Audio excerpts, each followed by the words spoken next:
Welcome everybody to Forza Horizon 5, and today we're taking a look at the 2006 Noble M400. Now this was produced between 2006 and 2007, and even though this is a road legal car, it is very much a track focused vehicle that is mid-engined, rear wheel drive, and yeah, thoroughly a sports car. So as you can see with its front splitter, its massive rear spoiler, it's got twin exhausts, it's got a what looks like a rear splitter on the back as well. And yeah, it's made out of lightweight materials. It's got plastic and plastic body and very little in the way of interior creature comforts. It's got wind down windows. Air conditioning was only an option, which obviously added weight and sapped power, so generally wouldn't go for it. And you can tell that it's not a very well laid out vehicle when your radio is where the passenger's knees should be. So yeah, not a particularly great interior, but as a driver focused vehicle it is a lot better. Nice steering wheel, clear dials, and yeah, plenty of visibility out the front. But yeah, it's definitely a car that is made, I'd like to say, on the cheap, but only in terms of the interior, because yeah, the rest of the car is mightily impressive. I do like the look of it, and yeah, you've got very little in the way of weight or bodywork once you peel away the normal panels. So it's all very bare and stripped down. But yeah, where this car excels is with its engine. If you'll let us have a look in, come on, you can do it. It's been a bit of a pain to let us look inside. Come on, you can do it. I don't know why it's behaving like this. Obviously this car was only just released in the car pass, so might have a glitch or two going on. Let's just...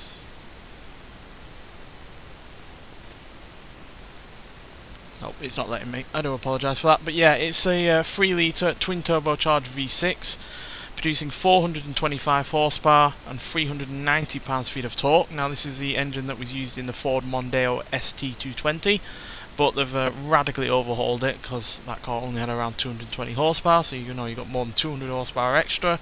So they've changed the internals. It's got Ford pistons, for instance. Obviously it has turbochargers, which the Ford engine originally didn't have, and yeah, it's all radically different. This is actually the car that was the basis for the Rockinchimp Q1 as well, which also shared the same engine as this, but had a little bit more in the way of horsepower at 450. But yeah, this is still a mightily impressive car, which really does shine when we get out on onto the open road and the track that we're going to be going on as well. So let's get out there and see what it can do. So even though this car isn't really built for speed, it is still a quick car in a straight line. So let's see what it can do before we hit the track. So yeah, one thing you will notice about this car, it is very limited on safety features. It's got no ABS. Even though we have traction control and ABS on this game, that's not what it came with originally. It's got no airbag. All it really had in terms of safety features was a roll cage and racing harnesses for the passenger and driver. Which I guess again just shows how much of a more track focused vehicle it is more than a road car. But like I said, it's still a road legal car in every way, and yeah, still 144 mph past that speed camera there, which is pretty damn good for a car that really doesn't have speed or top speed at the top of its priority list. This is more about handling and yeah, being a good driver's car, which it definitely is. So let's get to the track, see just what this car's like. So we'll look at the stats first. Going rivals, so we're in lower S1 class, and yeah, as you can see by the stats, pretty damn good. Not got the best launch, because obviously this never came with traction control originally, so it's all about what you do with the throttle yourself, but you can easily mess it up, so that's why the stat is that low. But braking and handling are great, acceleration and speed are pretty good, and yeah, even though the launch could be a little bit better, it's yeah, nowhere near as bad, and acceleration is pretty damn good as well, as you'll see once we get out onto the track. So yeah, even though it's not got the most exciting engine going, being a turbocharged V6, especially from the mid 2000s, it's still an engine that is getting the most out of what a little this car weighs. It only weighs 2,337 pounds, so yeah, very little in the way of weight to lug around with, despite not having quite as much power as its contemporaries. So yeah, it's easy to bounce off the rev limiter when setting off in this car, so you've got to be really careful to get a good launch. But I'll let you listen to the car some more and then we'll talk about it. in a bit more detail.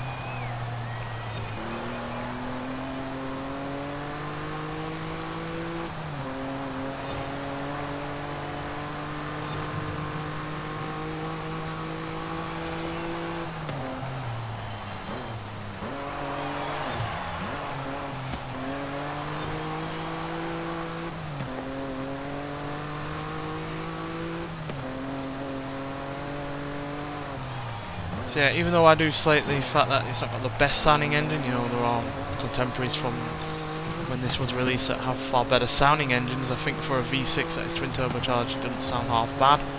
I just wish it sounded a little bit more race orientated, considering it's a more track focused vehicle, but still it's pretty damn good. And acceleration wise it's pretty great as well, as it can do 0 to 60 in 3.5 seconds, 0 to 100 in 8 seconds flat, and it goes to a top speed of 189 miles an hour, which is pretty damn good. That is only about 0.2 of a second slower than an Enzo to 0 to 60, which when you consider this is a far cheaper car to purchase than that Enzo ever would be, that is pretty damn good. But yeah, this is still a bit of a handful in terms of handling. You're definitely relying on the downforce that rear spoiler and the front splitter create to make it as good as possible, but when you do have that downforce flowing over the car at a good rate, this handles like a housefly, quite frankly. And yeah, but sure, it's at lower speeds it is a little bit on the oversteering side, so yeah, you have to be really careful in that regard. But still, really good handling car. Feels very little in the way of weight, which it is given by the stats. And yeah, got really well for good acceleration, really punchy torque as well for a V6 engine, thanks to those turbochargers. And yeah, it's a really enjoyable car to drive. It's only the second Noble we've ever had on a Forza game, so yeah, it is about time that we've had more from Noble. I'm just surprised that it's taken up until the game set in Mexico for that to be the case. You would have thought a game set in Britain, when these are a British car company, would have been featured in that game, but sadly that was not the case. But still, better late than never with this car. And yeah, there are other Noble cars out there to hopefully get put into a Forza game. But yeah, this is a good start for Noble, which, like I said, I've only ever had the M600 to deal with. So yeah, it's nice to finally have a second Noble in this game. Would have been nice to also have the Rossion in this game, but unfortunately we do not. But that was in the previous game, so yeah, you can at least try that out in a Forza game to some degree. But yeah, nonetheless, thanks for watching. Get this in the car pass, it's well worth it, and I'll see you in the next one. Bye.